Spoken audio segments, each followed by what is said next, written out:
শীতের পিঠা বড়ই মিঠা। গ্রাম বাংলার এই ঐতিহ্যকে বয়ে এনেছে ইউসুফ আলী সাতক্ষীরা সরকারি কলেজ রোডে একটি পিঠা হাউজের মধ্য দিয়ে। মরিয়ম পিঠা হাউজের এই পিঠার মজা তারা উপভোগ করে প্রতিদিন বিকাল থেকে রাত 10টা পর্যন্ত।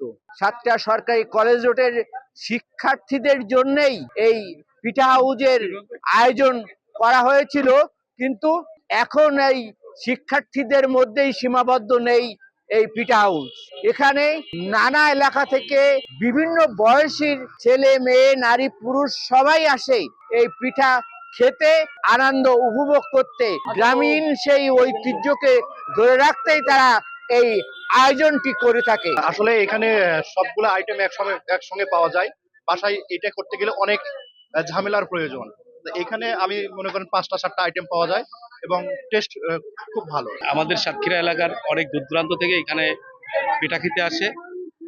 এখানের পিঠা অনেক সুস্বাদু। প্রতিবারই খাওয়া হয় এই এই উইন্টারে খাওয়ার জন্য অপেক্ষা করে থাকতে হয় যে খাবো কি ভালো লাগে। বাসায় তৈরি করলে তেমন একটু টেস্ট লাগে না, তো বাইরে এসে মজা করে সবার মধ্যে খাইতে একটু বেশি টেস্ট লাগে মনে হয় আমার কাছে। 25 টাকা ভ্যান ভাড়া পর্যন্ত আসতে, আবার 25 টাকা যাইতে লাগবে, 50 টাকা পিঠা নিতে 50 টাকা খরচ, তাও সিরিয়াল পাচ্ছি না, 1 ঘন্টা দাঁড়ায় আছে। সাতক্ষীরার এই সরকারি কলেজের এই রোডের ভিতরে যে পিঠার দোকানটা, আমি মনে করি আমাদের দক্ষিণ পশ্চিম সীমান্ত জেলার সাতক্ষীরার ঐতিহ্যকে এখনো ধরে রেখেছে এই ভাপা পিঠা। আমার এখানে সব ধরনের কাস্টমারই আসে, বেশিরভাগ ভদ্রলোক। আর আমার এখানে তো সাশ্রয় দাম, একবারে সীমিত। ভাপা পিঠে খেজুরের পাটালি যদি দিই তখন 20 টাকা পিস হয়, তাছাড়া 10 টাকা।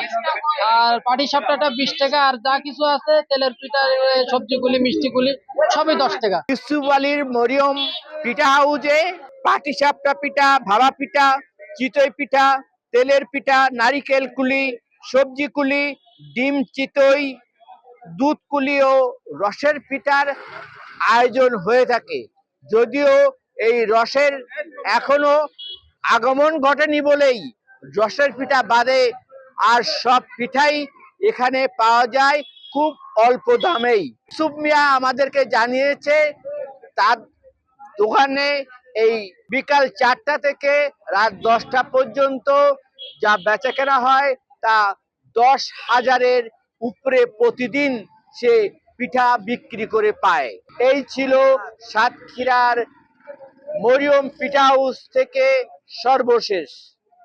মমতাজ আহমেদ বাপি, সময় সংবাদ, সাতক্ষীরা।